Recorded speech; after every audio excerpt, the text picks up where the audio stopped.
Buti tumila ulan.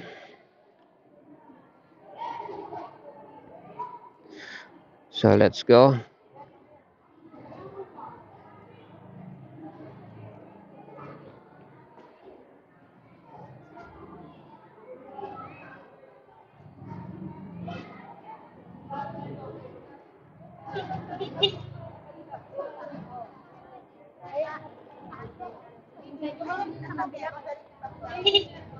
Thank you. Okay.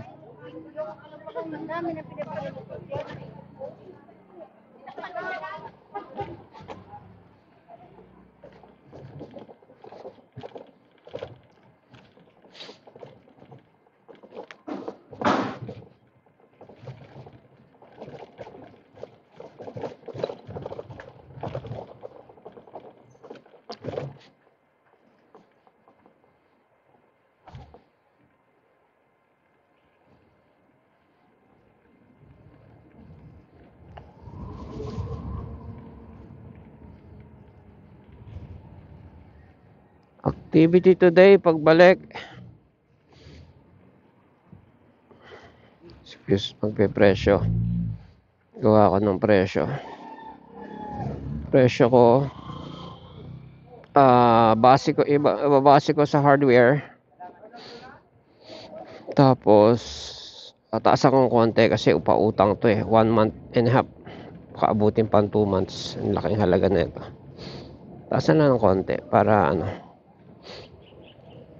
hindi naman lugi sa interest ng nagpautang. Kasi yung pinautang ko, inutang ko rin.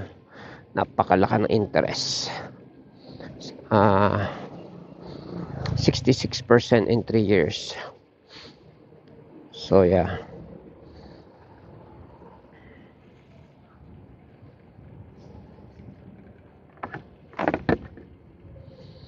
Ngayon,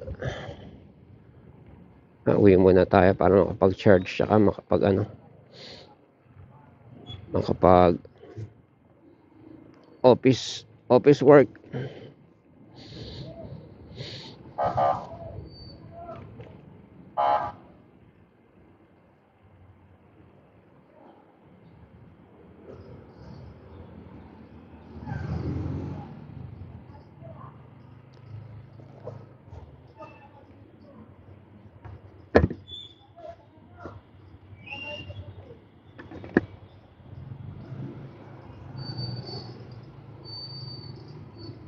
Pinapasok ng tubig yung boots ko.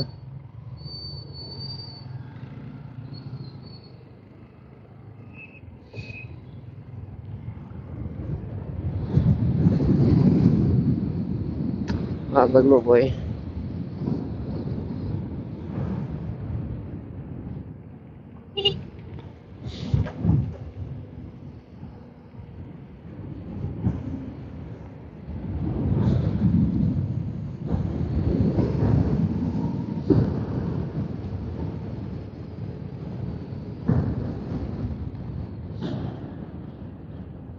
Hindi tayo makakapag-try mag 100 ngayon kasi dulas.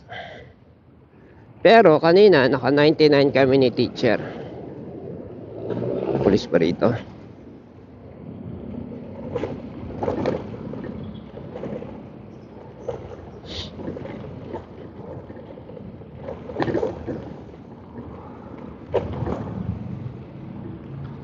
Napaisip ako, yung mga big bike pa, pag itong kalubak, masakit pa. Ano maalala, grade 6, grade 4 ako huling nag-drive ng big bike.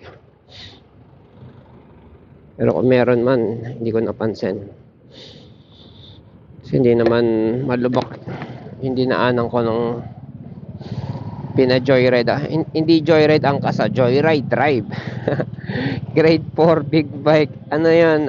Honda 400cc. 450. Honda 450. Ano ng police hagad, highway patrol. Mababa siya. Para sa big bike, abot ko Yan, nakakatangkara ng grade 4.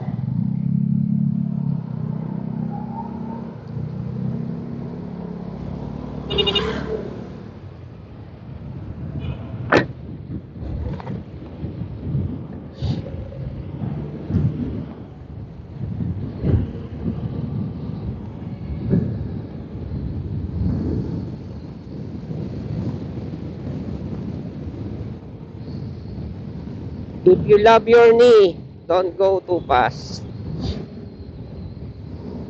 Your knee, your elbow, especially may corner, oh.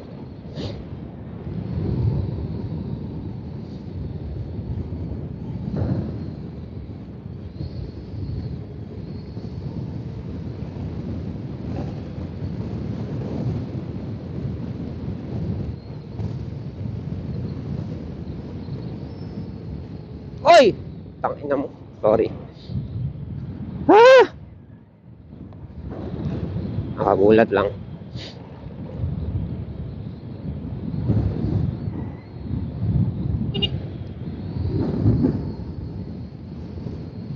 Pag ganun kasi, hindi ako na pag-usapan yan.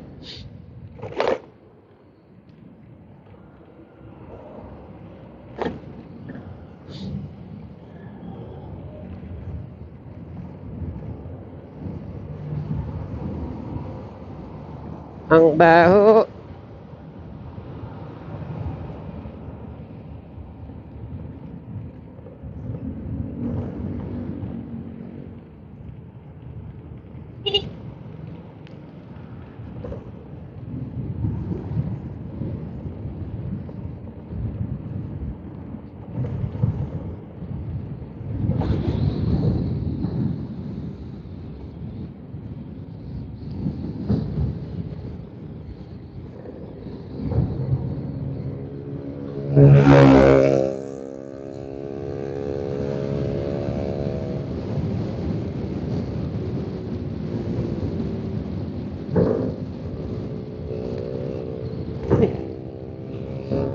Kaya mo, nag-aayos ako ng ano eh.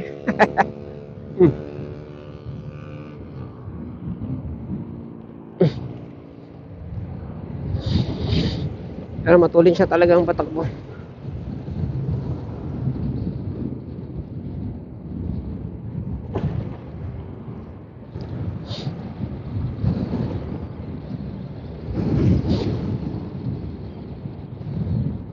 Grabe, lubak dito. Malubak siya para sa tulay. Bakit kung ako gobyerno, hindi ko na to ayusin. Wag lang yung delikadong lubak.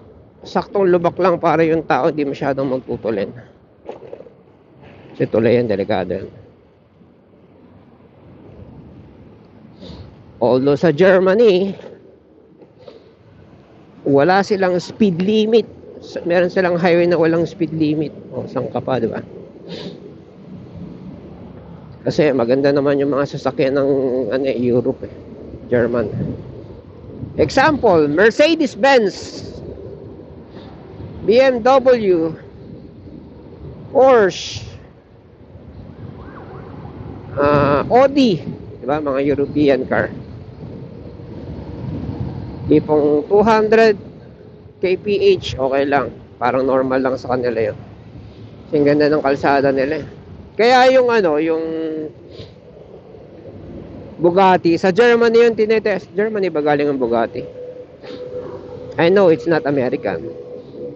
Kaya yung Bugatti, sa Germany siya tinetesting eh, yung speed test.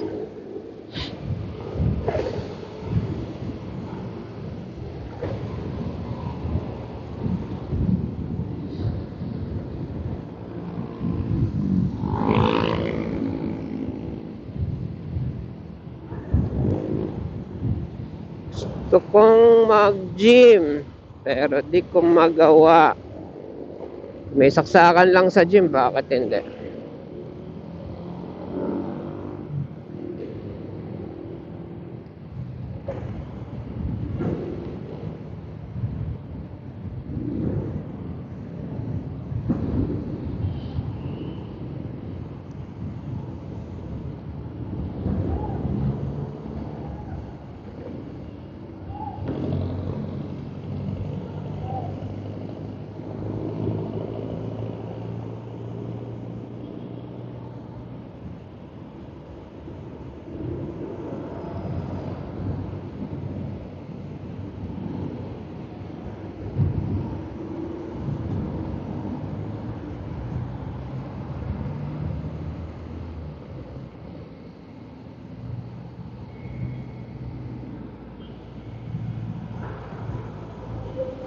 Ito yung may banggaan kanina.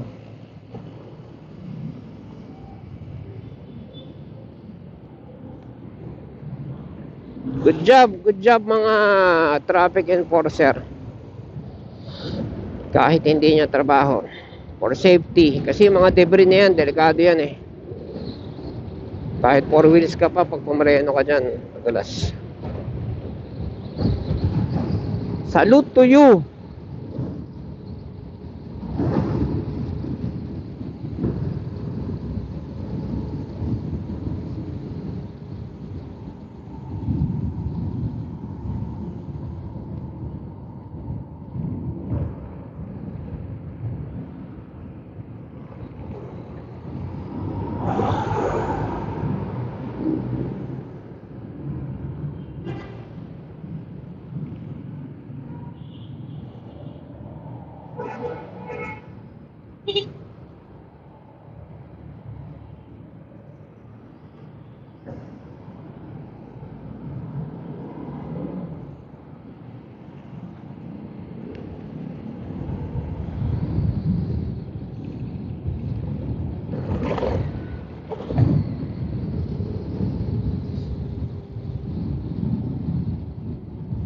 Sarap sana humataw, oh, kaya lang basa.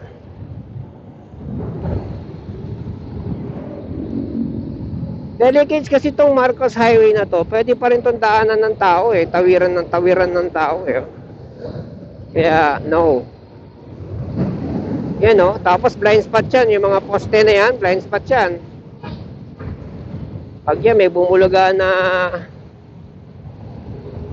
lang out of nowhere, hindi ka basta makapreno yan. Kumahataw ka sa siyento. So, pass muna to tayo sa speed test. Pag di na maulan.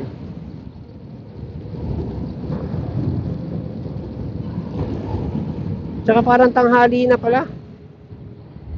Pag yung tipong hatid, alis ka agad kay teacher, yon maaga-aga yon. Kasi kanina nagkwenta kami, tumambay pa ang konti. May kinuwenta kami. Woohoo! Lalo lang sa preno. Pa mag-skid. Skid kasi out of control ka nun.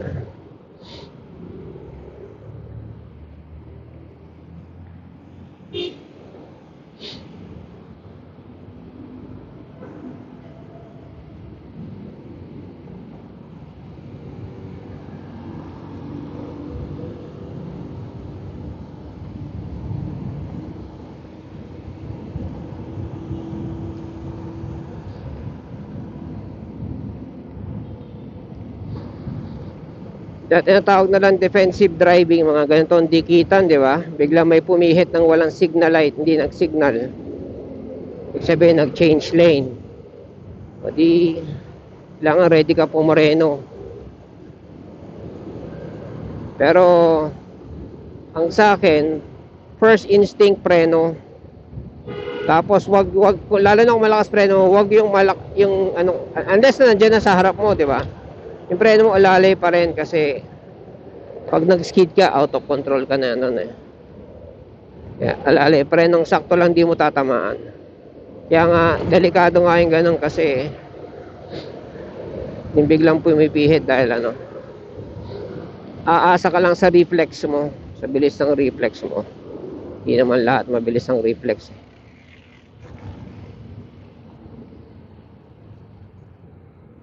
So, kung ano man tubo na to, tubong ano ba to? Tubong nawa. Ay, hindi to, hindi, posibleng nawasa to. Laki ng tubo naman yung nawasa. Ano yung galing dam? Drainage yan. Lalo ng tag-ulan, hahabulin nilang yung drainage. Kung ako, tatanungin drainage yan.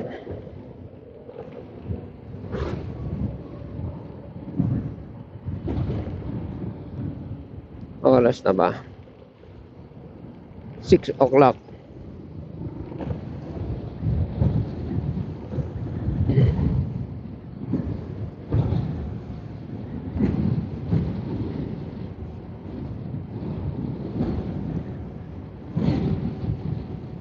Ako gusto ko man mag ano, mag all meat, although not putek. Although na try ko na mag all meat hindi ka na ako mamatay no, all meat. Kasi nabigla yung digestive system ko eh. Siyempre, digestive system ko nasanay na ng prutas, gulay, kanin. Yung karne, konti lang. Ganyan. Biglang all meat ka. Almoranas, bleeding to the max ako. Internal bleeding to the max. For months. For months. Hindi 4 na buwan kundi ilang buwan. Mga 3 buwan. Ganun. Tapos merong peak na talaga nagbi-bleeding. Sabi ko, mamatay na yata ako. Kaya sabi ko, although ganun no. Tapos yun yung peak ng energy ko.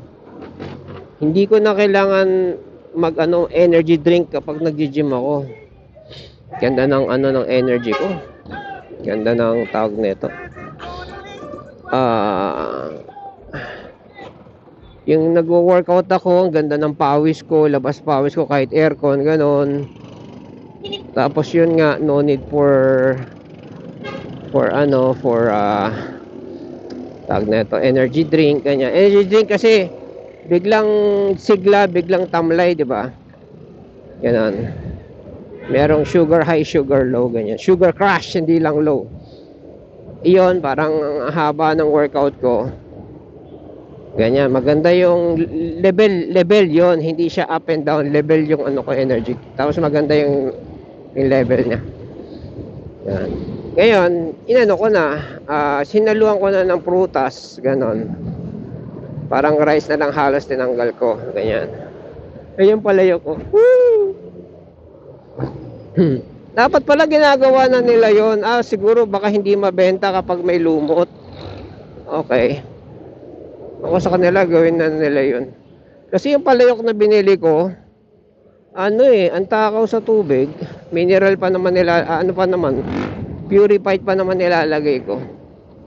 Takaw niya sa tubig. Ever since, nakakadalawang, na ako, container. Pinuhusan ko. Isa't kalahating container na. Diba, ang lakas. Pero yung puno niya kasama doon sa isang kalahating container.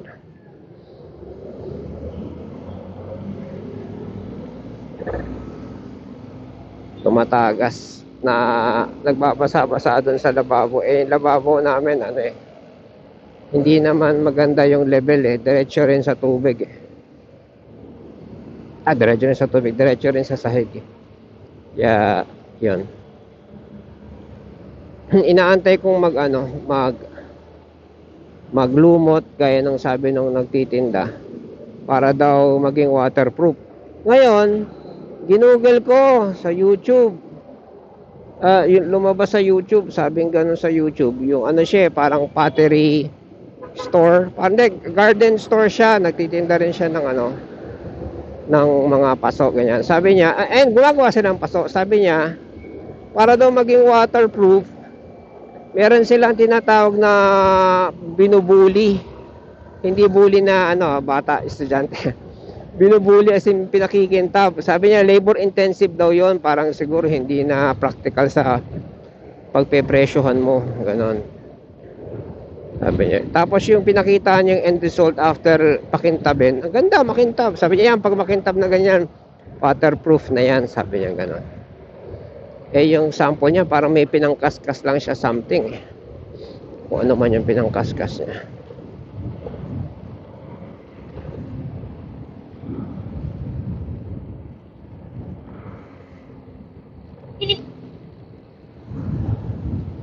Kaya yan, naantay ko. Pang ilang araw na ngayon? Pangalawang araw? Wala. 2 days na. Wala pa ako nakikitang sign of tawag doon? Sign of lumot.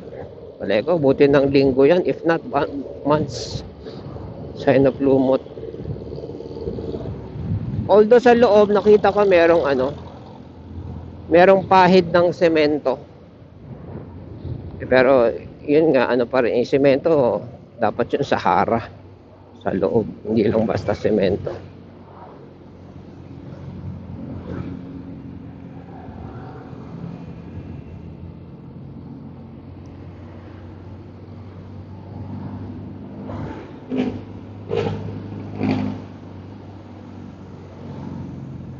Ganda ng panahon, no? O, di ba? Sasabay tayo rito. O, di ba? Meron akong libreng taga-traffic.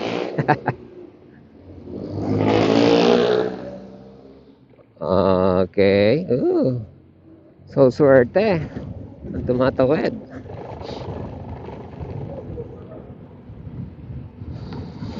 Yung taga-ganyan, kapitbahay namin, nagkaroon ng kaso, nagjowa ng minor de edad. Pero ano, hindi naman siya nakulong so kung ano man yung, baka hindi siya tinuluyan ng magulang, kung ano man. Siyempre nakakahiya din sa magulang yung anak mo, jowa-jowa ng ano, mas matanda sa kanya.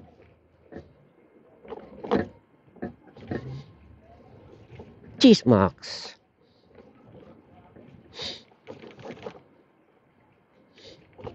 Yan. Sana umaraw para maganda panahon mamaya.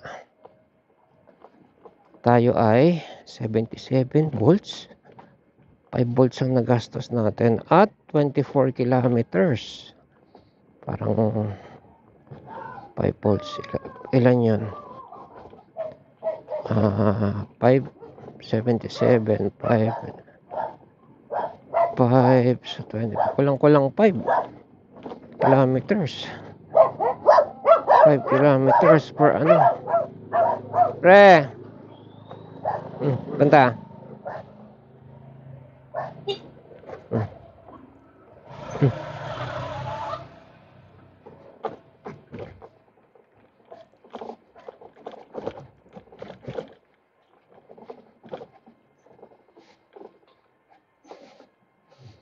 24.34. Yun nga. Divided by 5. Wala pang 5 kilometers per ano. Per volt. Oh well. Yan talaga. So, charge tayo maya ulit. See you later.